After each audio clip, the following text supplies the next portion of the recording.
Good morning, good afternoon, or good evening, wherever you might be. Welcome to the Center for Innovation's online salon series. I'm Margie O'Driscoll, and on behalf of the Center for Innovation's Board of Directors, I'd like to welcome you here today.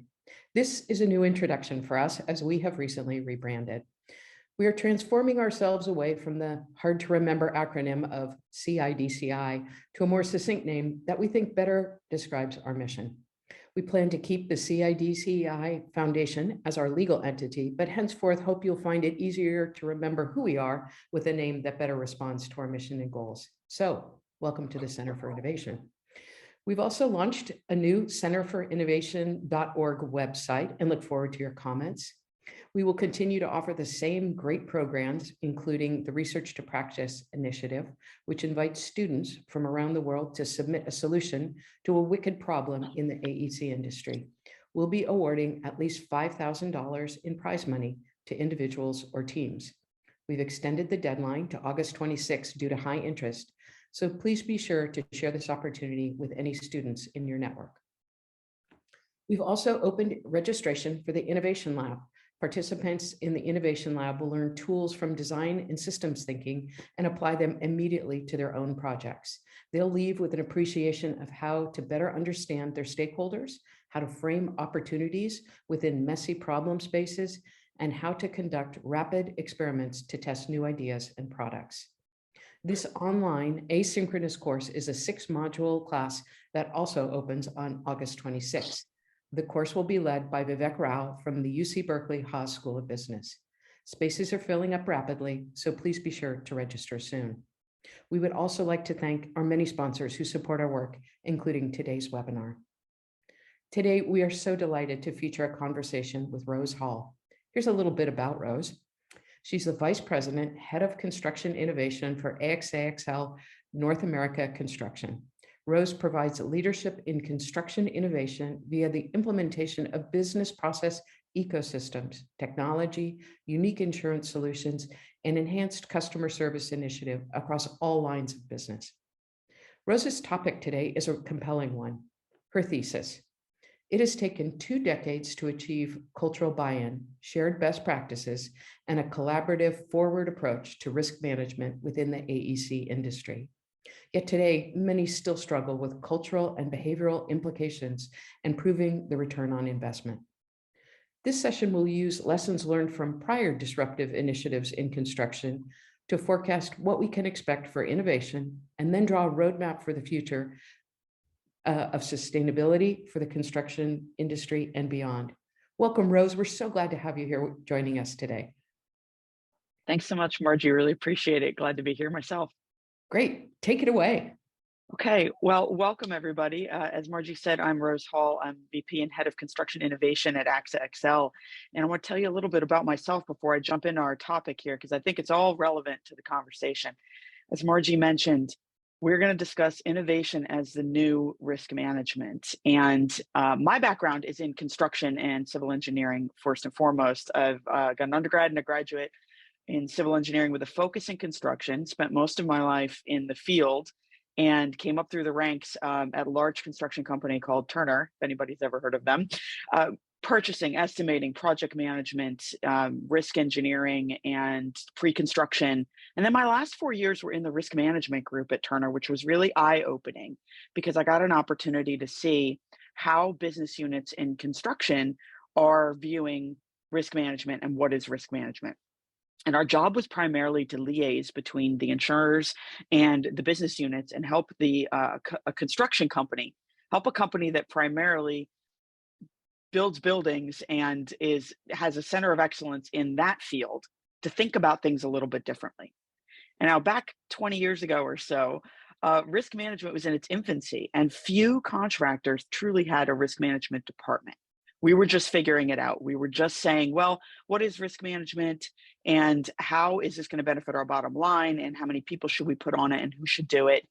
And so back then we tested it a lot at Turner. We had a couple of insurance programs. We were probably one of the first contractors to be thinking that way. And you fast forward 20 years later, and we have best practices, we have conferences, we have a network of risk managers. Most of the ENR 400 have a risk manager, if not a whole department. And it took a while for us to get there.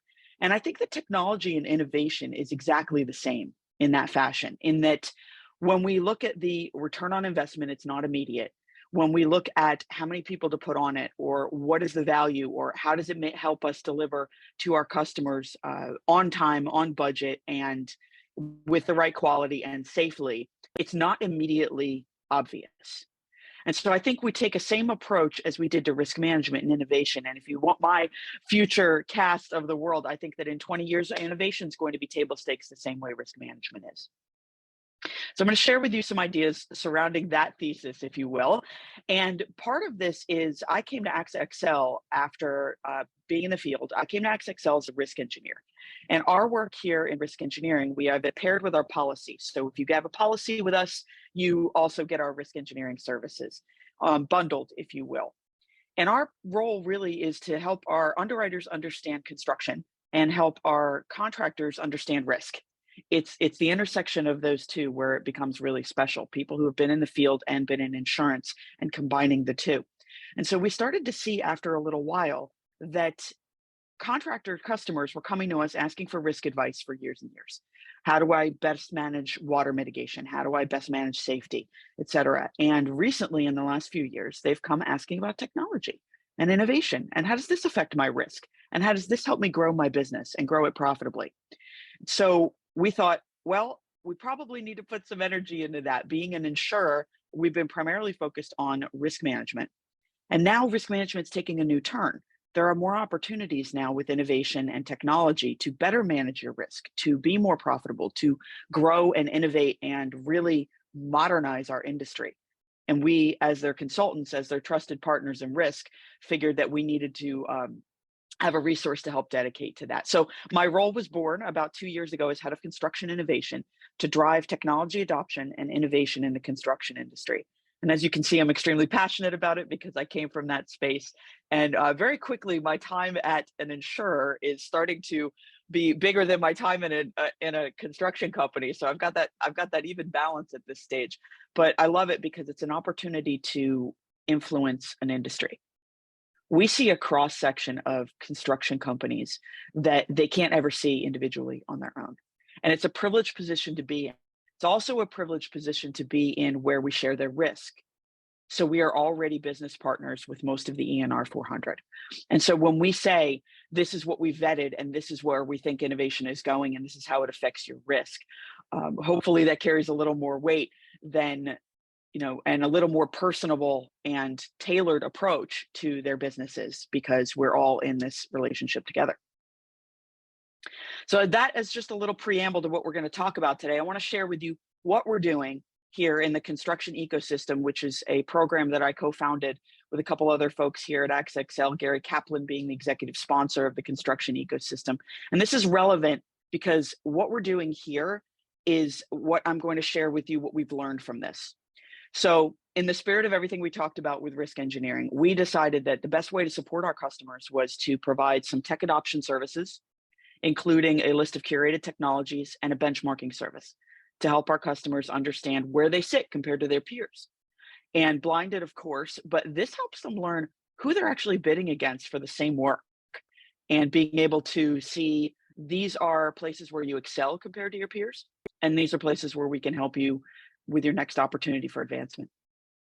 The next thing we're doing is we're pairing technology solutions with insurance solutions in order to support tech forward contractors and really reward customers and contractors for being tech forward and modernizing and thinking about things from a data perspective and thinking about what's next and using technology to best support their businesses.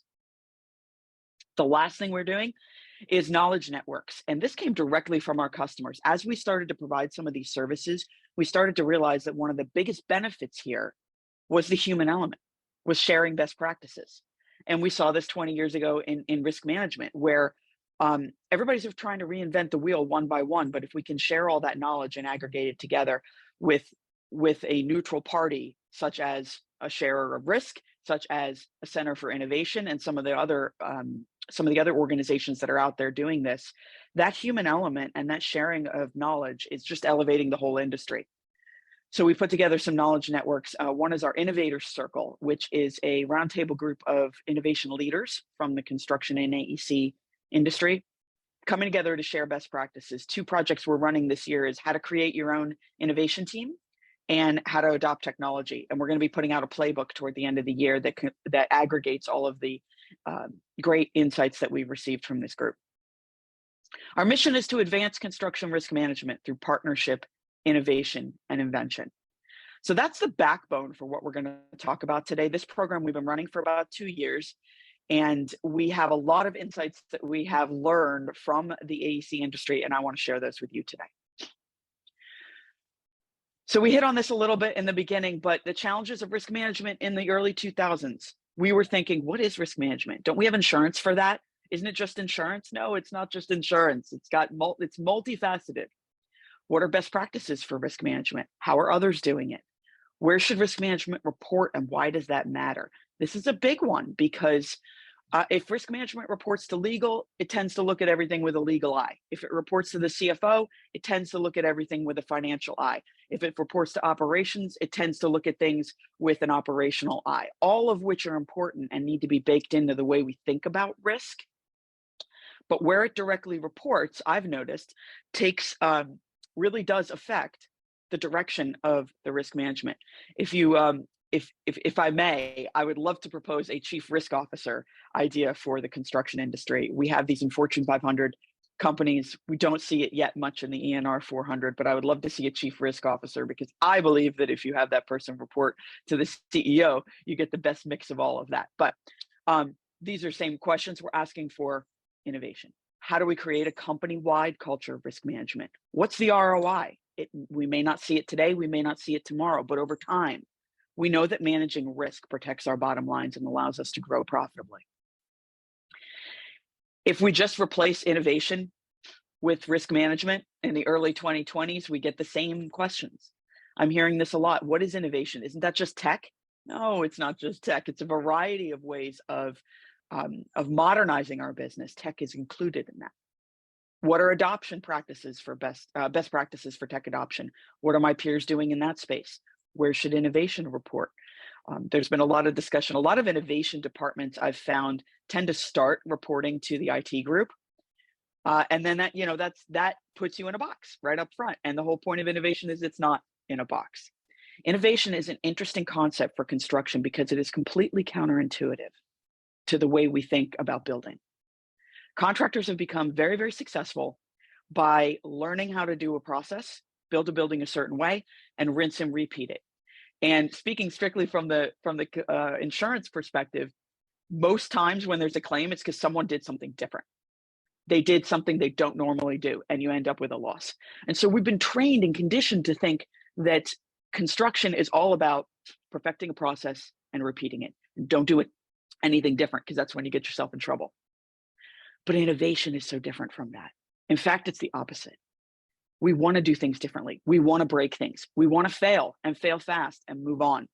And so it's very important where innovation reports, because if it reports to one of the departments that is keen on rinse and repeat something that's a best practice that's been successful, it can easily get squished. It can easily get just put in a box and not really truly be innovation. And that's the point about how to create a company-wide culture of innovation, when our company-wide cultures in construction tend to circle around rinse and repeat what worked, right? And then what's the ROI on innovation and tech adoption? And this is another slow burn, just like risk management. So the journey of where we've been and where we're going. I know that this particular graph has been probably used ad nauseum. Everyone's seen it. It's dated. It's 12 years old now because it's showing 2010. But my point in showing this graph about the productivity of construction versus the other industries is this is where we were in 2010, but it's not where we are and it's not where we're going. So a lot of times I've seen this graph, it's been used and said, oh, look how terrible construction is with productivity and with advancement. Number one, it's 12 years old. And number two, this is what the fundraising startups fundraising in the startup world for AEC looks like now. Right, so look at where 2010 is on this chart, and then look at how it's slowly grown. So this is my way of saying big fat X around the one on the left, because we are moving. The needle is moving. The projection for 2022, back when this was created, I think maybe a year or two ago, I guess it was 2021, $8 billion flowing into the construction industry for startups and technology. The biggest problem 10 years ago at this spot on the economist graph, the McKinsey graph, is that there was no tech for technology. There was no innovation. And that's why we were stuck at the bottom there. The biggest problem now, I would argue, is that there's too much. And how do we navigate it? JB Knowledge put out a report. They put out a contact report every year, and they put one out this year that had some really interesting stats I want to share with you. In 2021, the construction companies are filling this out, and they said 44% have a dedicated IT department. Think about that.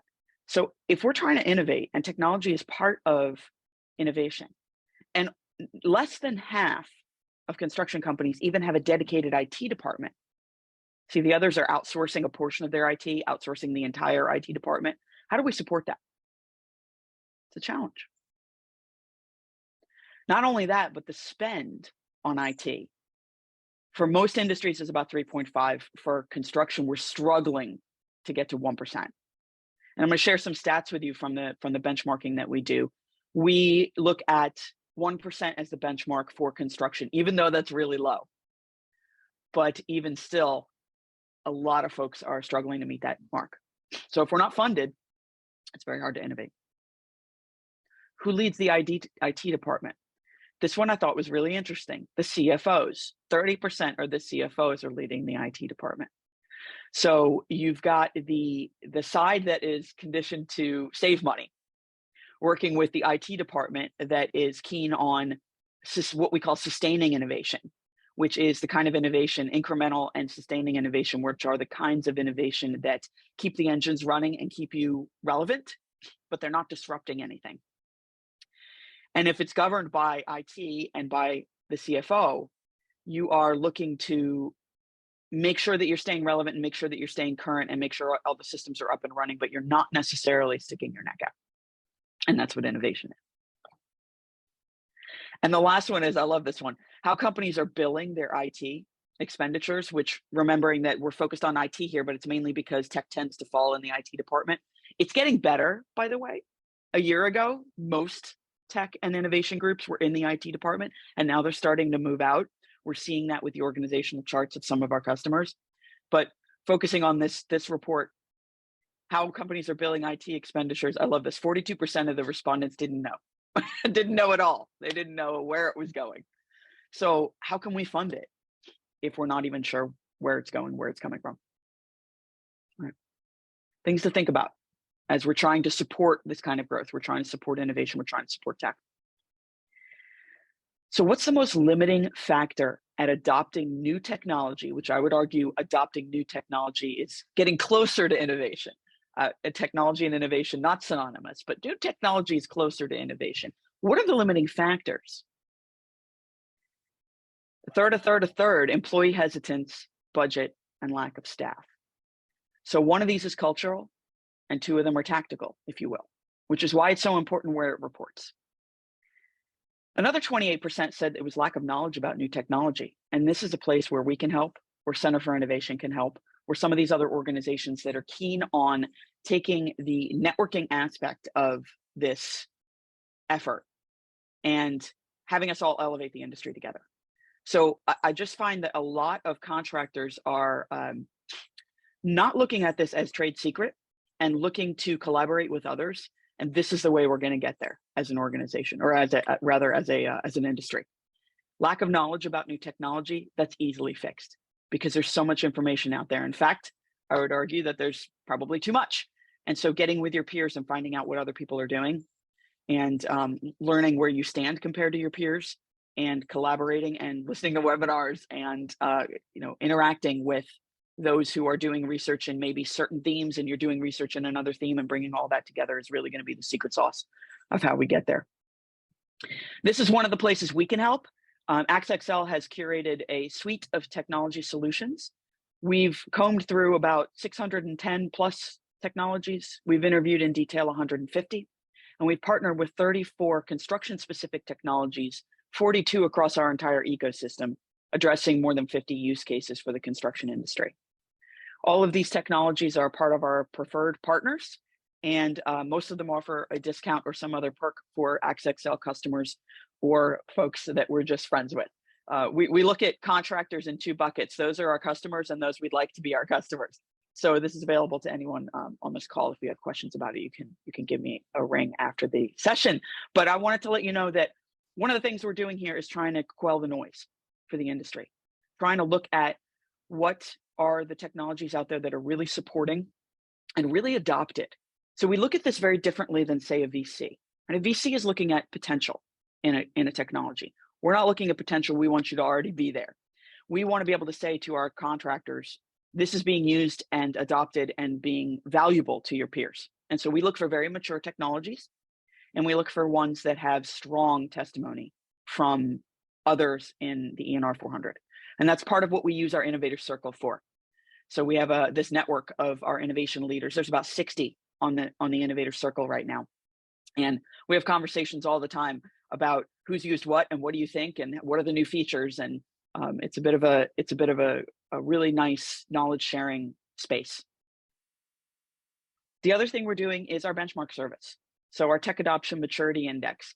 And this is where we take these 4 categories of technology and 1 category related to tech and innovation and commitment. And we take a look at what's being used for that use case and to what extent it is implemented across the company. And they get our customers will get a blinded report back that says, here's where you are, here's where your peers are compared to the industry average. And here's a couple of tips and tricks on what you're doing better than your peers and where we can best support your next move. The reason I bring this up is we love this service and it's been very, very popular amongst our customers. But more importantly, I'm going to share with you some data that came out of this. And I think you'll find this interesting. So what we've learned is if we t-shirt size some of the customers that we've done this with, we call them small, medium, and large contractors. We see that on a scale of 1 to 10, the small, medium, large these are the average scores across the last 2 years. I don't think this would surprise anybody to see that the smaller contractors are lower on the scale than the large contractors. They have stronger infrastructure. They have a more robust leadership. They tend to spend more. They tend to have looked at more technologies and not adopted more technologies. They struggle with the enterprise-wide adoption because the large and the extra largest have large enterprises. So sometimes we've gotten 75% of the way there with this, but there are a couple of regions that are not adopting yet. The smaller ones have a benefit in that factor because if they only have 3 offices, they can easily roll out an enterprise-wide solution. But compared to the index, this is where we see technology across the industry. So the index is based on some of the TAMI scores we've received, but also a great deal of research from some of the prominent research and studies that are out there right now: Gartner, McKinsey, Dodge, Data and Analytics, Deloitte, JB Knowledge, some others like that. And we took all that research and baked it into this index, this industry index, because we know that our customers are a small subset of the larger construction industry. So we have 2 markers here. We have what we're seeing from our customers and the actual industry index. And the industry is hovering around between a 2 and an 8.3. And what does this mean out of a scale of 10, right? Nobody's a 0. You can't run a business without enterprise software, accounting software, and a CRM system. And there's some table stakes technology that you simply can't run a business without. So no one's a true 0. Likewise, no one's a 10. No one's doing full digital twin, full robotics and automation to the full extent of its use. And those technologies are not quite fully baked yet either. They're not mature in and of themselves.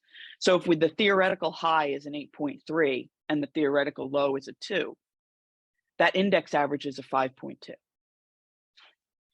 you got your small and your medium contractors hanging around right around the average. And you've got your large and your extra larges hanging around, in between the average and the high. I think this is we're going to see some really strong movement in this in the next couple of years.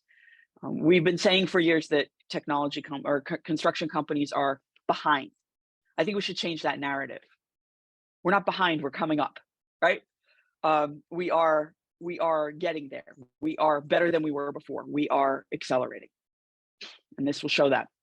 So over the last 2 years, these are the numbers for the index and how they've climbed just in 2 years. So the low used to be a 1.7 and now it's a 2.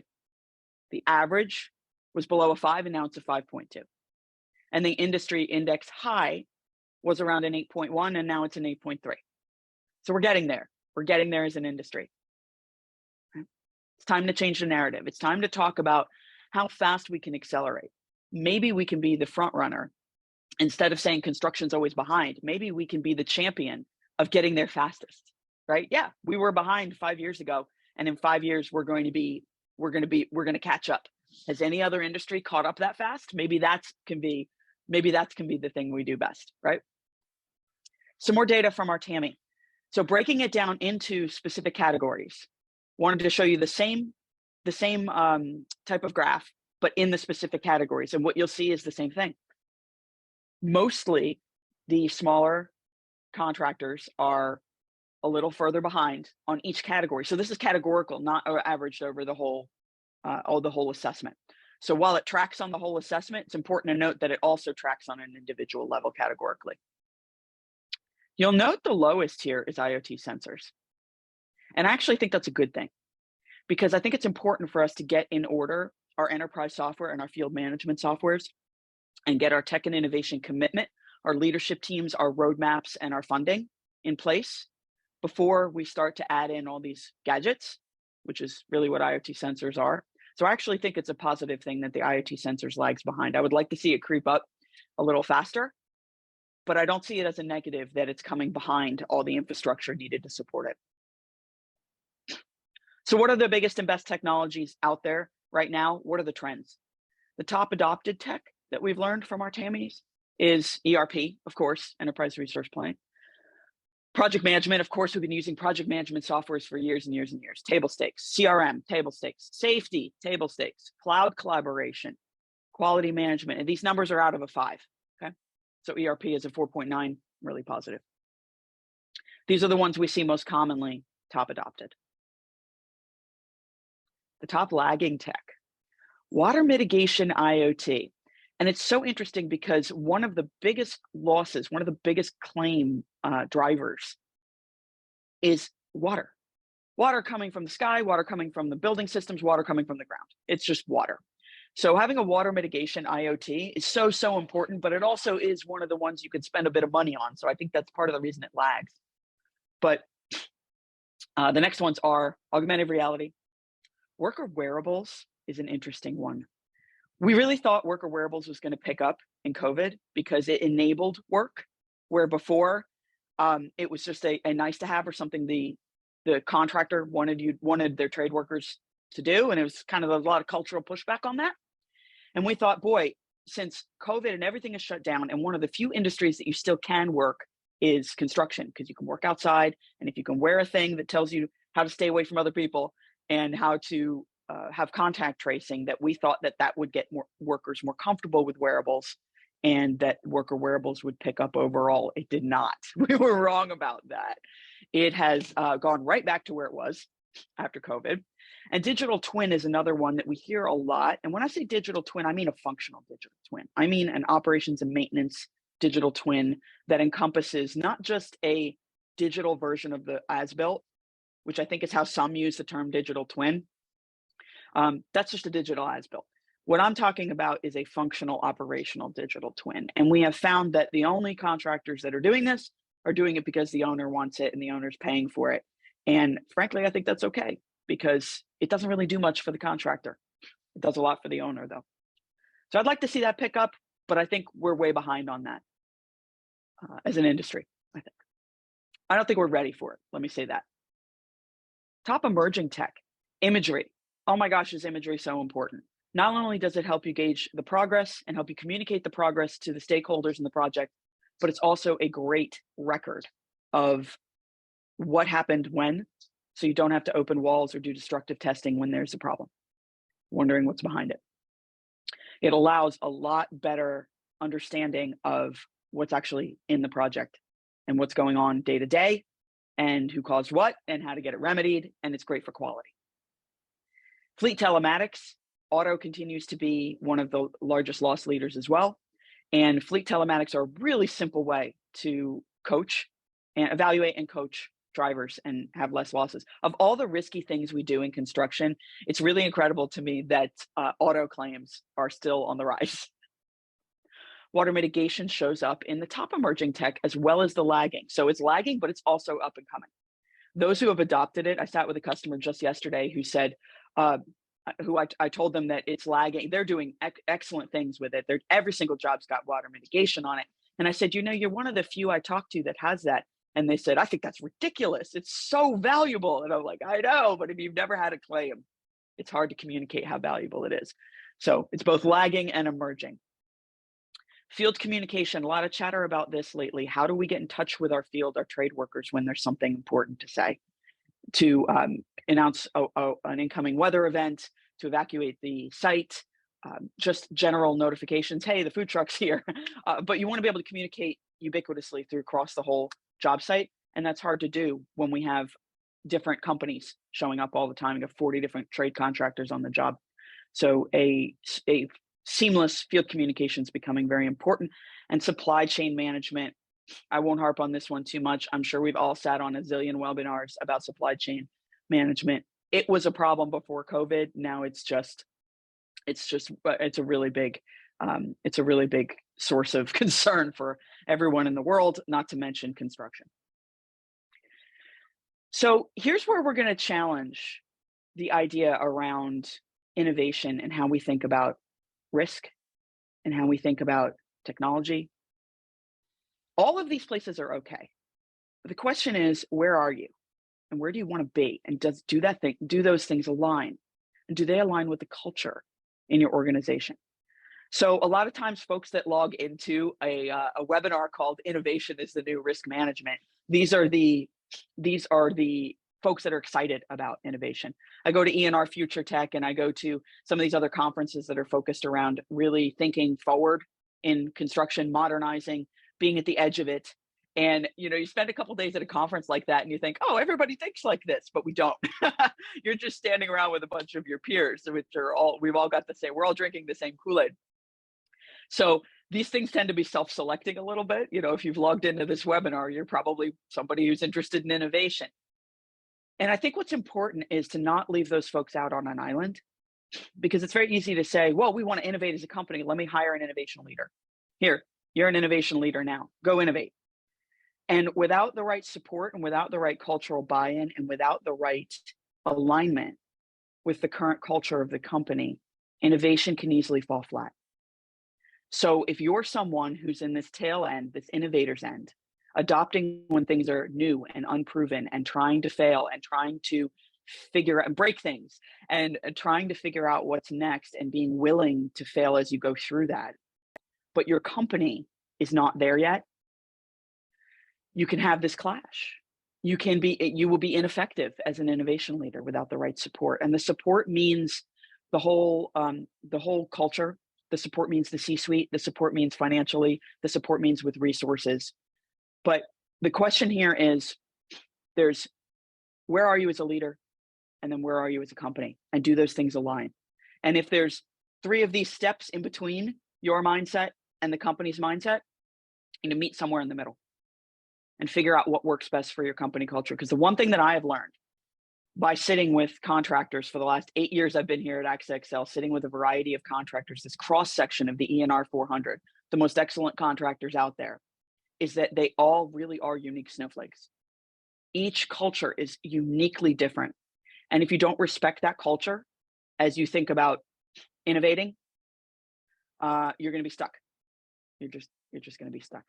So you need champions, you need support, you need resources, and you need to embrace an innovative culture as a company. And it has to come from the top and the bottom. So you want to provide the support and the leadership at the top levels for innovation. And at the same time, you want to empower your field teams, because a lot of great innovation comes from the field.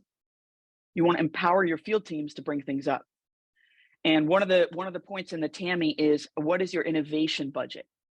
And oftentimes I get the answer of, we don't have a dedicated innovation budget, but we're absolutely open to funding anything that's innovative. And I say, well, I'm going to encourage you to have an innovation budget, because if nothing else, it communicates to your entire culture that you are not just open to innovation, that you are supporting it, putting your money where your mouth is.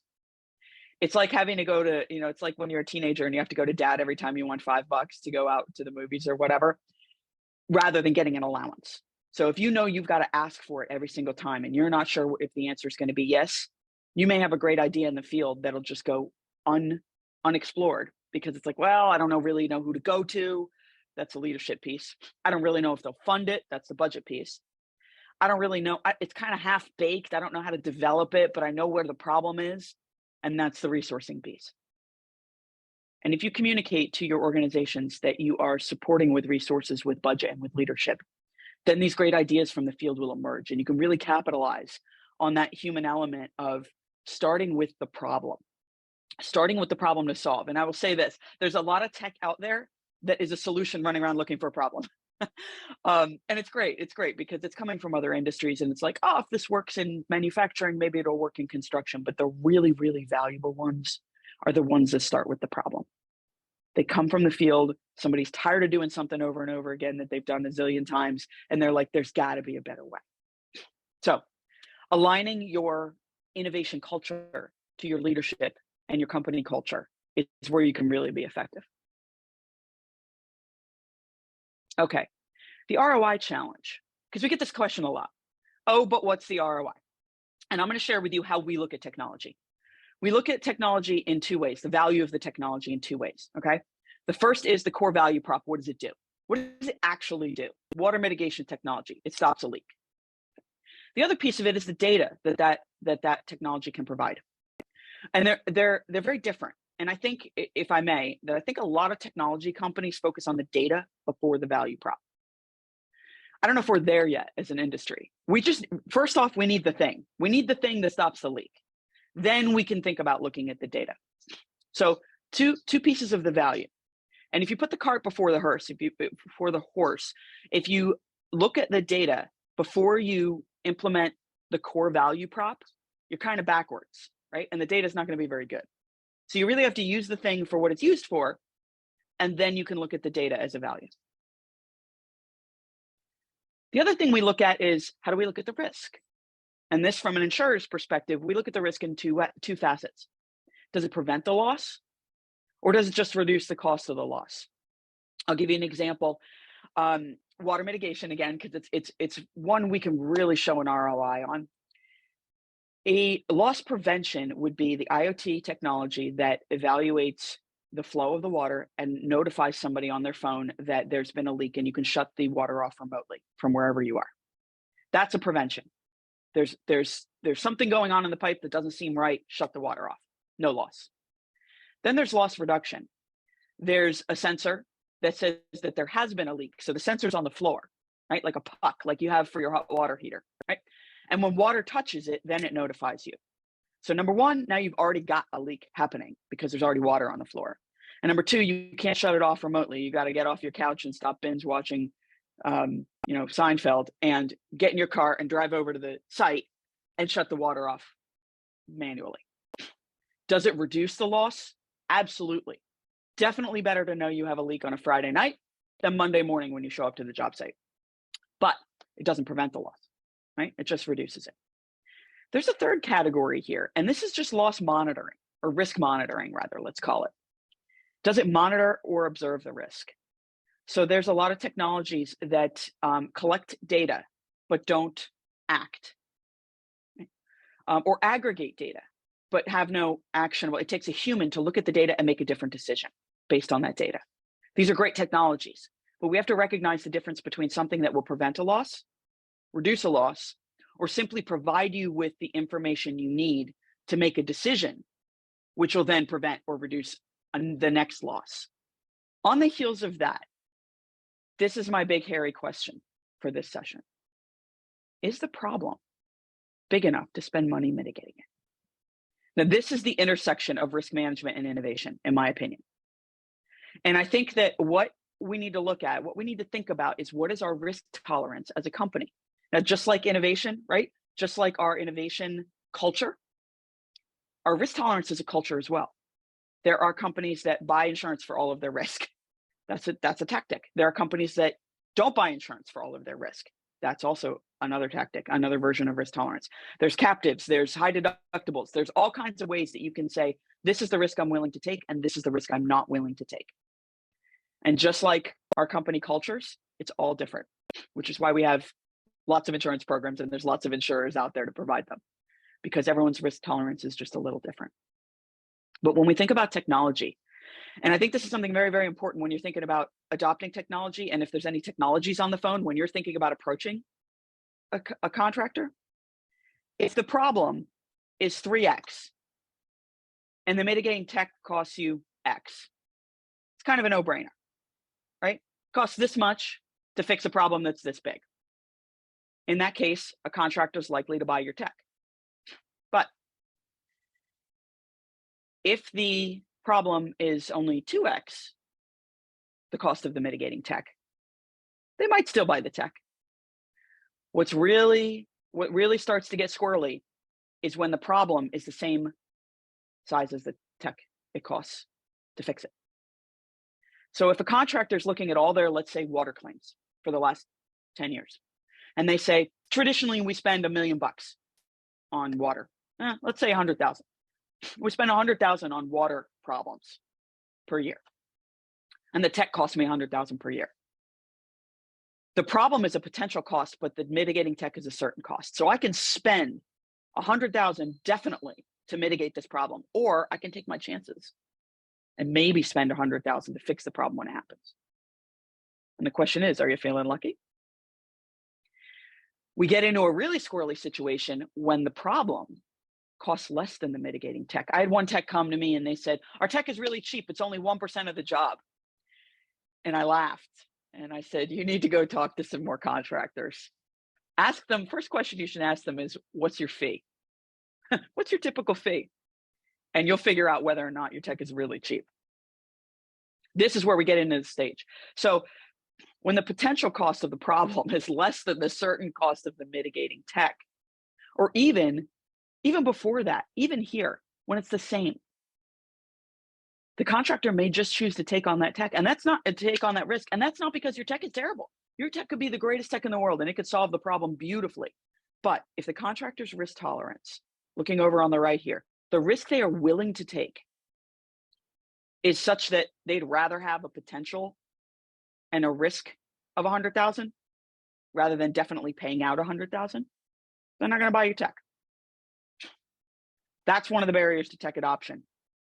And so my final point around all of this innovation being the new way that we manage our risks is the real value of the tech boils down to, or any innovation really, the real value of any innovation is your company's individual risk tolerance and strategy such that you would spend money on that.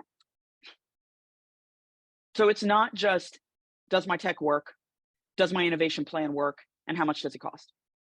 It's about how much does that cost in relation to what the problem is that you're solving.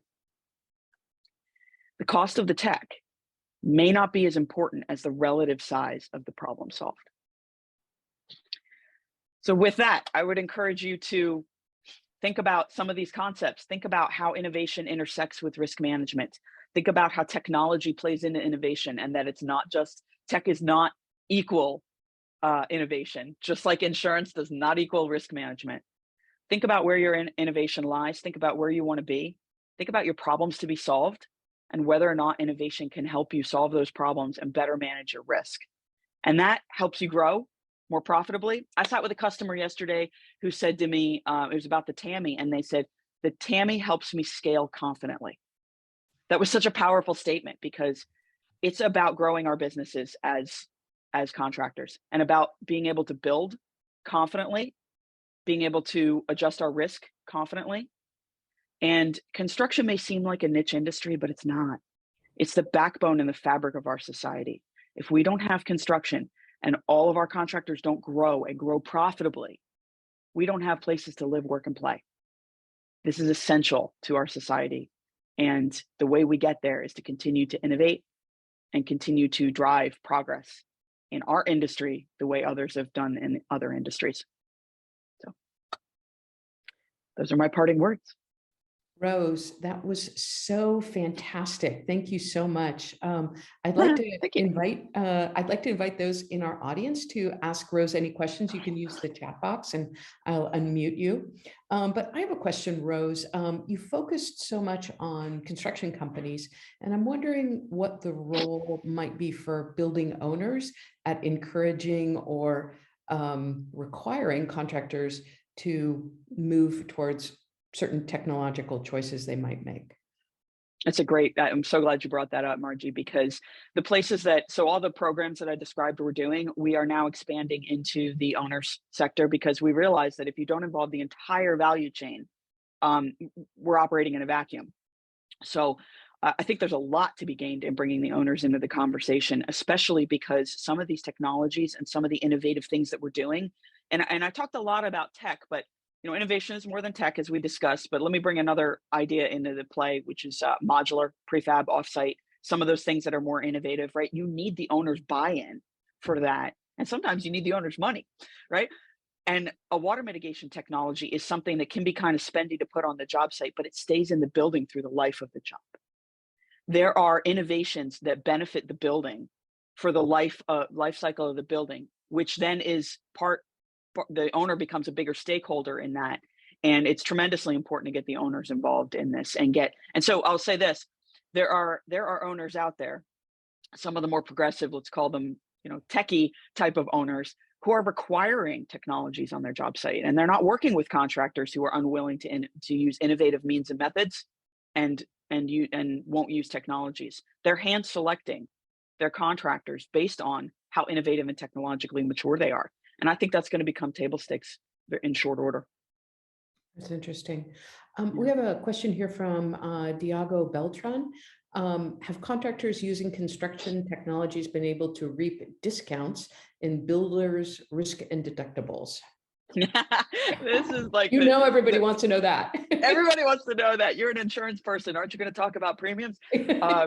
Okay. So, I hate to steal a tagline from another insurer, but I'm going to do it anyway. We get this question all the time. And really what I think people are asking is, can a safe driver save 40%, right? Can my tailored risk match up with my policy? And this is what we're all trying to get to. There's a barrier, and I'm going to kick it back to you. And here's how. There's a barrier of this, and it's the data. I would love to have as much data as we can get and create an actuarial model that actually really tailors your specific insurances to the risk that's happening on the job, not your losses, not your past risk, but the risk that's happening in real time, kind of like when you plug that thing into your car. The trouble is we run into a lot of barriers when it relates to data. Frankly, contractors don't want to give us their data. And I think as an industry, we're not quite comfortable with the data yet. And that's okay.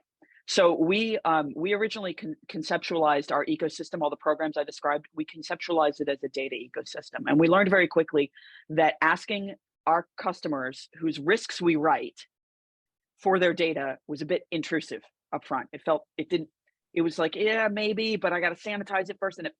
So we said, all right, let's back it up. Let's start with tech adoption and let's get comfortable. Let's all get comfortable with adopting tech. And let's all get comfortable with our data. And then I asked this question 3 years ago and it was, I don't know. I asked the same question recently to customers, to our innovator circle. And I said, how are you guys feeling now? Would you share some data with us so that we can rate your policies, so we can bake that into our actuarial models and really, be able to tailor your policies to your risk?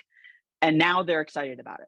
So I think we'll get there. We'll get there more quickly as we go. But we are offering a couple of products that support discounted premiums and/or discounted deductibles based on a leap of faith. And I will say this, we don't have the data yet, but we're doing it anyway, because we know that if we stick our necks out a little bit, then maybe we can meet in the middle on it, and maybe we can get some of the data that will help us start to build that. But it all hinges on the data. Of course, that's great. We have a question here from Jaap Vrolijk. Do you Hey, see Yop. do you see tech at the subcontractor level, and how does their technology integrate or conflict with GC tech? Oh, it's a good one. So there's a couple of subcontractors on our innovator circle, and we are trying to bring. That's the other place. It's so funny. You mentioned the owners, and then Yop mentions the subcontractors, because it's all part of the value chain. And so our next foray is to start talking with the owners about bringing this concept together, start talking to the subcontractors. We've got 2 or 3 of them on the innovator circle. And I would say that the largest, most, the really large ones, the MEPs that are really big and prevalent, they are looking into the technologies, and and part of what we're trying to do with the innovator circle is connect them with the GCs so that we can start to have that synergistic conversation. But they're focused on different things. So the GCs are, let's take a strict CM with no self-perform. They are looking at the field management softwares. They're looking at the IoT sensors, the things that monitor the job site. Whereas the contractors are more interested, subcontractors tend to be more interested in, and I love this, robotics and automation. So removing the humans from harm's way. So we've got, drywall hanging robots, we've got tie bots, we've got all kinds of things like that. And yes, they're interesting to the GCs, but the ones buying them are the subs. So it's because every time you remove a human from harm's way, you're protecting a worker.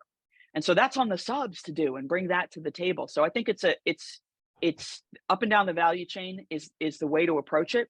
And we've got to start thinking about how these things tie together. So there's some that overlap, and there are some that are kind of more GCs looking at this and more subs looking at that.